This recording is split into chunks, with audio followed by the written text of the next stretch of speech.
Hello students, कैसे हैं आप सभी लोग। आई होप कि आप सभी लोग बहुत अच्छे होंगे और आप लोगों की जो प्रिपरेशन है वो भी काफ़ी अच्छी चल रही होगी। स्टूडेंट, जैसे कि मैं हमेशा आपके लिए कोई ना कोई एग्ज़ाम से रिलेटेड इन्फॉर्मेशन लेकर के आती हूँ, सेम वैसे ही आज मैं लेके आई हूँ आपके लिए हरियाणा का जो बीएससी नर्सिंग एंट्रेंस एग्ज़ाम है 2026 का, उसके रिगार्डिंग जो भी इंफॉर्मेशन बन सकती है। जैसे कि हम पहले भी बात कर चुके हैं कि एलिजिबिलिटी क्या होगी, वहाँ पे एग्ज़ाम का पैटर्न क्या होगा, ठीक है, और कौन कौन से आपको डॉक्यूमेंट चाहिए, क्या क्या क्वालिफिकेशन होनी चाहिए, वो सारी इन्फॉर्मेशन जो है आज की वीडियो में मैं आपको देने वाली हूँ। तो एंड तक आप वीडियो देखना, आपके लिए ये इन्फॉर्मेशन जो है वो बहुत ही इंपॉर्टेंट होने वाली है, बहुत यूज़फुल होने वाली है आप लोगों के लिए ये वीडियो। तो कंटिन्यू मेरे साथ बने रहना और चलो आगे बढ़ते हैं अपन और इन्फॉर्मेशन लेते हैं। ठीक है, तो देखो स्टूडेंट्स, सबसे पहले तो मैं आपको बताऊं कि ये हमारा राफेल बेच है। राफेल बेच आप ले सकते हैं एंड अगर बीएससी नर्सिंग का जो एग्ज़ाम है उसके लिए बहुत हेल्पफुल होने वाला है आपके लिए। ये ज़्यादा महंगा नहीं है, देखो 1499 के अंदर है, बहुत अच्छा बेच है। A to Z इस बेच के अंदर आपको पढ़ाया जाएगा। और ध्यान रखना, इस बेच के अंदर ध्यान रखना आपको डीपी भी प्रोवाइड करवाई जाएगी। बायलिंगुअल बेच होगा, मतलब अगर आप इंग्लिश मीडियम से हैं तो भी कोई दिक्कत नहीं है, आप हिंदी मीडियम से हैं तो भी कोई दिक्कत नहीं है। आप दोनों ही जो है, दोनों मीडियम वाले बच्चे जो है इसमें इजीली आराम से पढ़ सकते हैं बिना किसी अड़क के। टेस्ट सीरीज जो है इसके अंदर स्टार्ट होगी, मतलब हर टॉपिक का यहाँ पे टेस्ट होगा। एनसीईआरटी जो बूस्टर है, मतलब एनसीईआरटी बूस्टर जो एमसीक्यूज है, क्योंकि आपको पता है कि जो अपना बीएससी नर्सिंग का जो भी एग्जाम होता है उसके अंदर हमारी एनसीईआरटी आती है। और एनसीईआरटी किसकी आएगी, 11th की भी आएगी, 12th की भी आएगी, तो दोनों के ही आपको एनसीईआरटी बेस्ड एमसीक्यू मिलेंगे। इसके साथ साथ मैंने आपको बता दिया, एक फायदा इसमें एक और है कि लाइव जो है, लाइव आप देख सकते हैं क्लासेस, साथ में रिकॉर्डेड, लाइव के साथ साथ आपको रिकॉर्डेड क्लासेस भी मिलेगी। यानी कि मान लो जैसे आप लाइव नहीं देख पाए तो आपकी क्लास छूटेगी नहीं, आप बाद में इसको रिकॉर्डेड देख सकते हो। लाइव जो है उसके पढ़ने के बाद आपको अगर रिकॉर्डेड भी पढ़ना है तो आप वैसे दोबारा भी रिकॉर्डेड क्लासेस के अंदर देख सकते हैं। ठीक है, चलो अब मैं आपको इस एग्ज़ाम के बारे में बताती हूँ। बेटा, ये जो एग्ज़ाम है, आपको पता है कि हर स्टेट के अंदर बीएससी नर्सिंग का एग्ज़ाम होता है। सेम वैसे ही हरियाणा जो है उसके अंदर भी बीएससी नर्सिंग के लिए एंट्रेंस एग्ज़ाम होता है। ये एग्ज़ाम जो है, चाहे आपको गवर्नमेंट कॉलेज में एडमिशन लेना हो, चाहे आपको सेमी गवर्नमेंट में लेना हो, चाहे आपको प्राइवेट कॉलेज में एडमिशन लेना हो, बीएससी नर्सिंग का एडमिशन चाहे आपको प्राइवेट में ही क्यों ना लेना हो, आपको जो है ध्यान रखना ये एंट्रेंस एग्ज़ाम देना ही पड़ेगा। तो इस चीज़ को आप है ना बहुत ध्यान से रखना। ऐसा बिल्कुल भी नहीं है कि हम प्राइवेट कॉलेज के अंदर डायरेक्ट एडमिशन ले सकते हैं, बिल्कुल नहीं ले सकते हैं। ये एग्ज़ाम जब देंगे हम, उसी के बेसिस पे हमें प्राइवेट कॉलेज मिलेगी। तो देखो बेटा, ये जो एग्ज़ाम होगा बीएससी नर्सिंग का, उस एग्ज़ाम वो एग्ज़ाम किस नाम से कंडक्ट होगा, तो पीजीआईएमएस सीईटी के एग्ज़ाम नाम से ये जो है एग्ज़ाम कंडक्ट होगा। सीईटी का मतलब है कॉमन एंट्रेंस टेस्ट। सीईटी का मतलब क्या है, कॉमन एंट्रेंस टेस्ट है। तो ये जब एग्ज़ाम है, इसके फॉर्म जब निकलेंगे तो सीईटी के नाम से निकलेंगे। बेटा, ये जो एंट्रेंस एग्ज़ाम है ये कौन सी यूनिवर्सिटी कंडक्ट कराती है हरियाणा के अंदर, तो बेटा ध्यान रखना, Pandit Bhagwat Dayal Sharma university of health science. Pandit Bhagwat Dayal Sharma, ध्यान रखना, ये जो यूनिवर्सिटी हेल्थ साइंस की, ये इस एग्जाम को क्या करवाती है, कंडक्ट करवाती है। अब इसी यूनिवर्सिटी के अंदर एक कैंपस है और उस कैंपस का नाम है पीजीआईएमएस। ये कैंपस किसके लिए है, ये कैंपस है बीएससी नर्सिंग के लिए। तो इसी यूनिवर्सिटी के अंदर ये पीजीआईएमएस नाम से कैंपस है, इसीलिए हम इस एग्जाम को पीजीआईएमएस सीईटी एग्जाम बोलते हैं। क्लियर है। अब मैंने जैसा आपको बताया कि अगर आप इस एग्जाम को देंगे और इस एग्जाम को देने के बाद ही आप जो है वो किसी भी गवर्नमेंट कॉलेज में एडमिशन ले सकते हैं, सेमी गवर्नमेंट कॉलेज में एडमिशन ले सकते हैं और प्राइवेट कॉलेज में एडमिशन ले सकते हैं। मतलब प्राइवेट कॉलेज में भी इसमें डायरेक्ट एडमिशन नहीं होने वाला है। क्लियर है, चलो आगे बढ़ते हैं। देखो, अब मैं इस एग्जाम का आपको ओवरव्यू देती हूँ कि क्या है ये एग्जाम, कितना ड्यूरेशन होता है इसका, कितने इसमें क्या क्या हमें पढ़ना है, ठीक है, कौन कौन इसको कंडक्ट करवा रहा है, क्या क्या चीज़ इसके अंदर आती है, वो सारी चीज़ें अपन इसका ओवरव्यू देखने वाले हैं। तो जैसा मैंने आपको बताया कि इस एग्जाम का जो नाम होगा वो पीजीआईएमएस सीईटी 2026 नाम से ये एग्जाम कंडक्ट होगा। ये जो कोर्स है बेटा किसका है, बीएससी नर्सिंग का कोर्स होगा। और बेटा ये जो कोर्स है वो 4 ईयर का होगा। मतलब जैसा कि मैंने आपको पहले वीडियो में बीएससी नर्सिंग जैसे बिहार यूपी सब में बताया मैंने आपको कि जो बीएससी नर्सिंग होता है वो कितने साल का होगा, हरियाणा में भी 4 साल का होगा। कौन कंडक्ट करवाता है, मैंने आपको बताया Pandit Bhagwat Dayal Sharma, university of health science Rohtak Haryana जो है वो इस एग्जाम को कंडक्ट करवाएगी।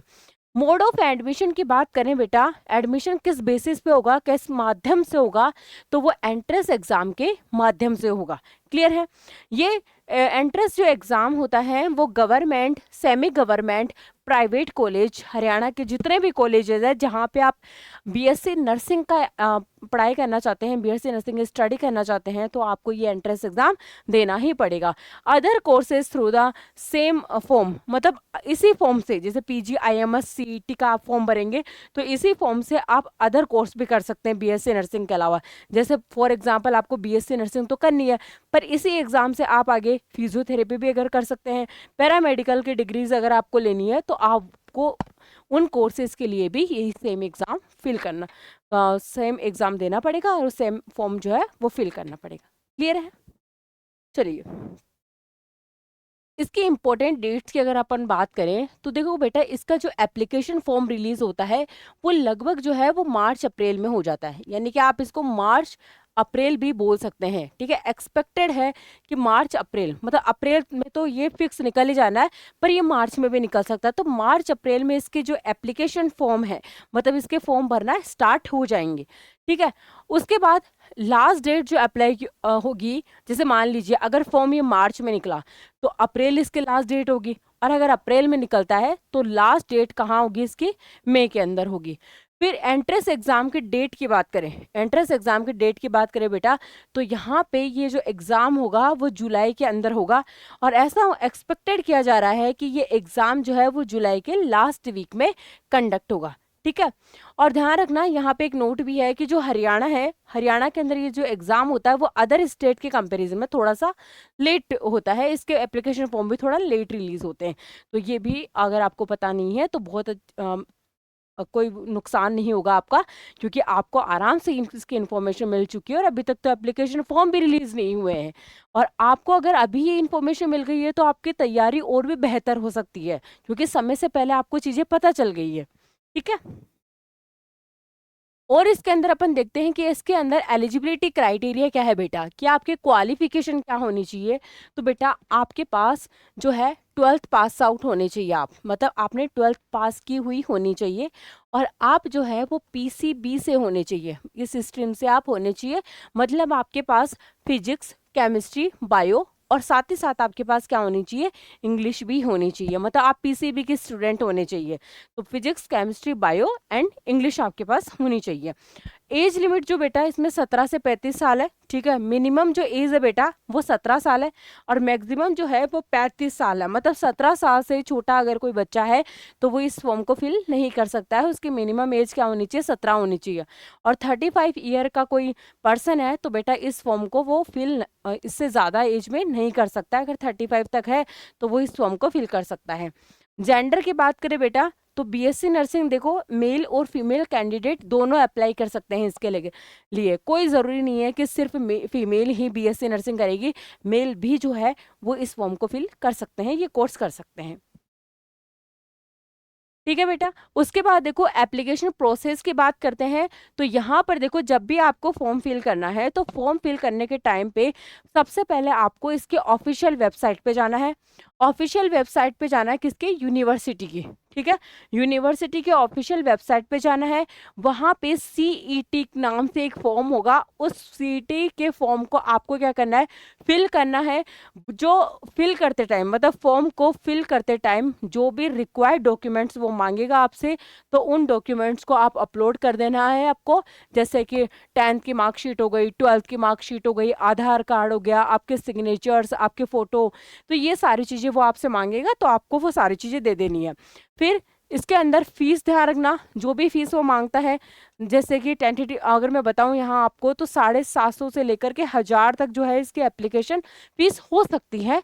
तो आपको वो फीस पे करनी होगी, एंड आपको फिर फॉर्म सबमिट कर देना है, और आपका जो भी यहाँ पे कंफर्मेशन पेज है, उसको डाउनलोड करके अपने पास रख देना है। क्लियर है?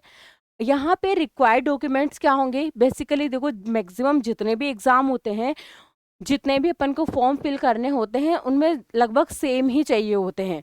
तो आप लोगों को इतना तो फिक्स होना चाहिए कि आपके पास 10th की मार्कशीट होनी चाहिए, 12th की मार्कशीट होनी चाहिए, फोटोग्राफ आपके पास होना चाहिए, सिग्नेचर और आपका आधार कार्ड। और मैंने आपको पहले भी बताया है कि जो आधार कार्ड होता है आपका, वो आधार कार्ड और आपकी जो मार्कशीट है उसमें डिटेल्स कैसी होनी चाहिए? सेम डिटेल्स होनी चाहिए। क्लियर है? तो आपके पास आधार कार्ड होना चाहिए, पासपोर्ट साइज आपकी फोटो होनी चाहिए, सिग्नेचर चाहिए, 10th की मार्कशीट चाहिए, 12th की मार्कशीट चाहिए। आपने 12th पास कर ली है, तो अगर आपके पास मार्कशीट है तो अच्छी बात है। अगर आप 12th अपियरिंग है, अभी आप 12th का एग्जाम दे ही रहे हैं, तो मार्कशीट तो आई नहीं होगी। तो आप क्या कर सकते हैं कि उस मार्कशीट की जगह में आप अपना एडमिट कार्ड भी वहां पे लगा सकते हैं, है ना? क्योंकि एडमिट कार्ड में आपका रोल नंबर होगा, तो वो आप उसके थ्रू भी फॉर्म फिल कर सकते हैं। आपकी ईमेल आईडी चाहिए होगी बेटा, और साथ में आपका एक वैलिड मोबाइल नंबर चाहिए होगा फॉर्म को फिल करते टाइम। ठीक है? देन बेटा, यहाँ पे मैंने फीस आपको बताई है कि यहाँ पे अभी तक फीस जो है वो कितनी हो सकती है? 750 से 1000 जो रुपए जो है इसकी फीस हो सकती है। ठीक है? एग्जाम पैटर्न की बात करें तो बेटा, ये एग्जाम जो है वो ऑनलाइन नहीं होगा, ये एग्जाम होगा ऑफलाइन। ठीक है? ऑफलाइन होगा, पेन पेपर मोड पर होगा, ओएमआर बेस्ड होगा। ठीक है? तो ध्यान रखना है, जब एग्जाम दो तो ओएमआर को बहुत सही तरीके से फिल करना है। सबसे बड़ी गड़बड़ हमारी कहाँ होती है? ओएमआर फिलिंग के टाइम पे हम कितना भी सही कर ले, और अगर एक क्वेश्चन भी आगे पीछे हो गया तो पूरी ओएमआर फिर गलत हो जाती है। तो सबसे मेन इंपॉर्टेंट काम जो हमारे ऑफलाइन में है, वो है ओएमआर को सही से फिल करना। तो उस चीज का ध्यान रखना आपको। मीडियम ध्यान रखना, यहाँ पे इंग्लिश है। टोटल क्वेश्चन ध्यान रखना, 180 क्वेश्चन होंगे बेटा, और टोटल मार्क्स 180 होंगे। मतलब हर क्वेश्चन कितने मार्क्स का होगा? 1 नंबर का होगा। हर क्वेश्चन कितने नंबर का होगा? 1 नंबर का होगा। तो 180 क्वेश्चन के टोटल मार्क्स कितने हो गए? 180 मार्क्स हो गए। क्लियर है? मार्किंग स्कीम की बात करें बेटा, तो मैंने बताया आपको कि हर क्वेश्चन के आपको कितना मार्क्स मिलेंगे?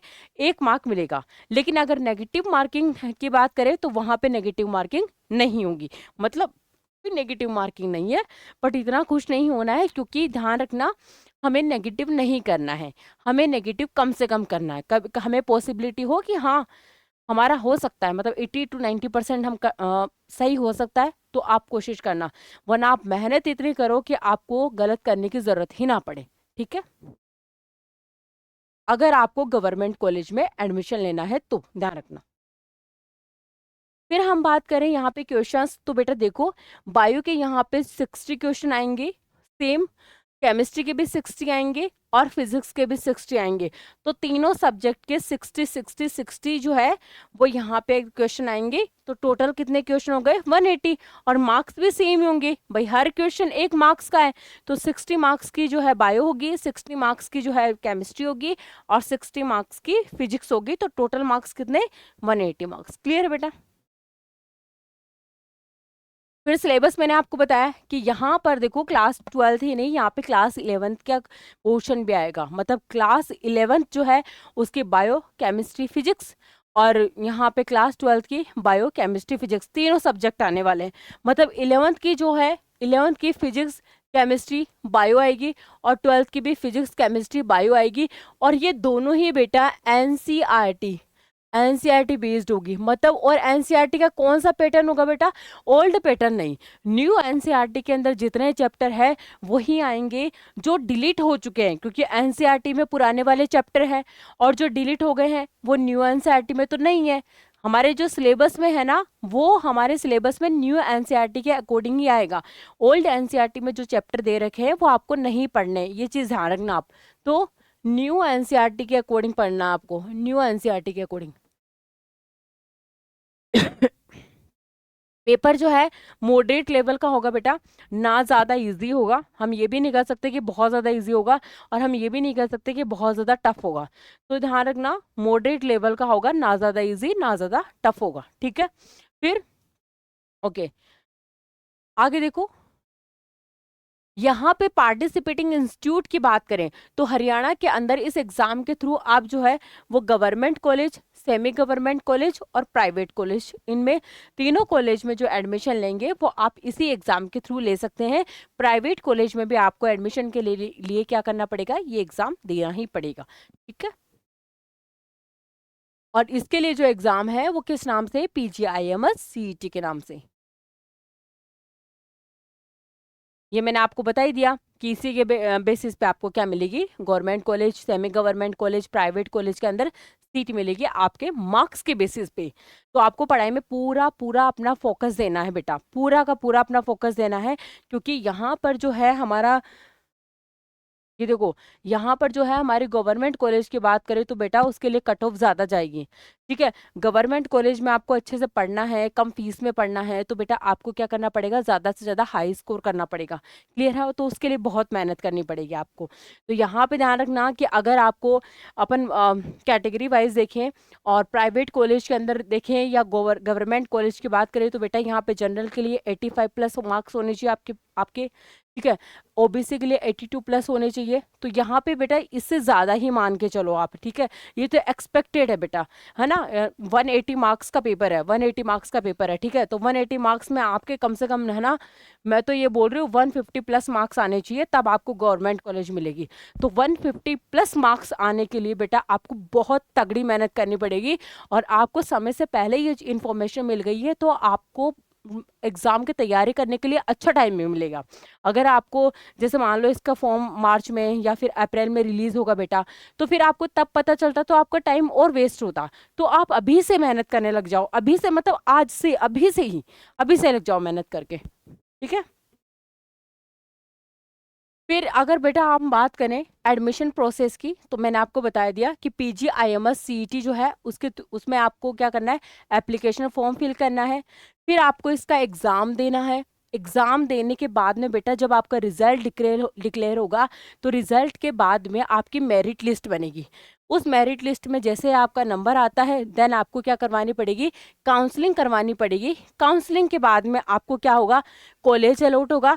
वहाँ कॉलेज में जाकर के आपको डॉक्यूमेंट्स वेरिफिकेशन करवाना है, और फिर वहाँ पे जैसे आपके डॉक्यूमेंट वेरीफाई होंगे तो आपको वहाँ पे एडमिशन मिल जाएगा, और आराम से आप BSc नर्सिंग की तैयारी करोगे और बहुत अच्छी अर्निंग करोगे, 50,000 प्लस अर्निंग करोगे आप। ठीक है,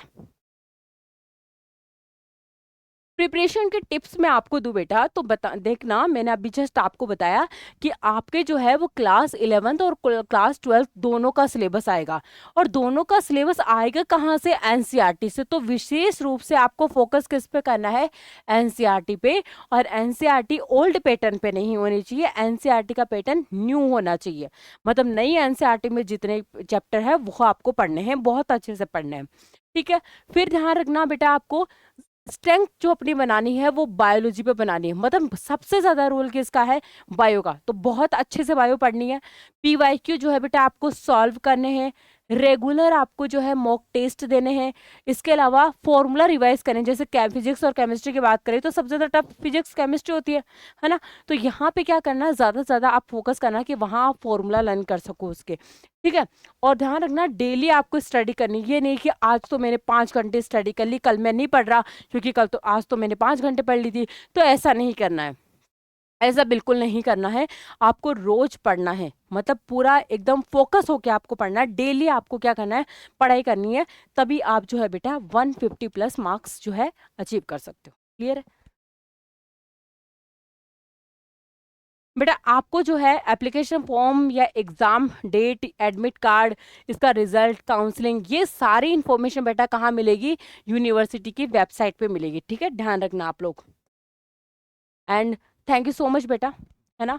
एंड मैंने जैसा अभी बताया आपको कि आपको जो है प्रिपरेशन जो है अभी से स्टार्ट करनी है। मैंने आपको बताया कि आपका जो है मूल मंत्र क्या होना चाहिए, आपका मूल मंत्र होना चाहिए NCERT। मतलब आपका विशेष फोकस किस पे होना चाहिए, NCERT की बुक पे होना चाहिए। चाहे हम बायो की बात करें, चाहे फिजिक्स की बात करें, चाहे केमिस्ट्री की बात करें, बायो के अंदर बॉटनी, जूलॉजी जो है दोनों को इक्वल इंपॉर्टेंस देनी है। ऐसा बिल्कुल नहीं करना है आपको कि बेटा आप आज पढ़ रहे हो और देन बॉटनी मेरे को अच्छी नहीं लगती या फिर मेरे को जूलॉजी कम अच्छी लगती है, तो वो नहीं करना। आपको बॉटनी जूलॉजी अच्छे से पढ़नी है। फिजिक्स को भी उतनी इंपॉर्टेंस देनी है। फिजिक्स टफ लगती है तो ये नहीं करना कि मैम मेरे को तो ये टफ लगती है, मैं नहीं पढ़ रहा। फिजिक्स को भी आपको इक्वल इंपॉर्टेंस देनी है। केमिस्ट्री को भी आपको इक्वल इंपॉर्टेंस देनी है। अब एक बात करते हैं अपन बेटा, अपना जो है वो बीएससी नर्सिंग का चैनल है, वहाँ पे बीएससी नर्सिंग से रिलेटेड जो है वो पीवाईक्यूज रोज, जैसे बायो की बात करें जूलॉजी की तो मैं सॉल्व करवाती हूँ, बाकी अदर सब्जेक्ट के वहाँ पे पीवाईक्यूज होते हैं। तो बेटा आपको क्या करना है, अभी से पीवाईक्यू सॉल्व करते हुए अपना रिवीजन करते हुए क्या करना है, प्रिपरेशन स्टार्ट कर देनी है। तो रोज अपने जो है वो पीवाईक्यूज जो है वो चैनल पे लाइव क्लासेस अपनी चलती है पीवाईक्यूज की, तो आपको वो ज्वाइन करनी है एंड मेरे साथ साथ पीवाईक्यू सॉल्व करने एंड अपनी प्रिपरेशन को बहुत मजबूत बहुत तगड़ी बनानी है और 150 प्लस स्कोर जो है वो करना है और गवर्नमेंट कॉलेज में एडमिशन लेना हमारा एम है। ठीक है, तो अपनी प्रिपरेशन को मजबूत बनाओ, आगे बढ़ते रहो। Thank you so much.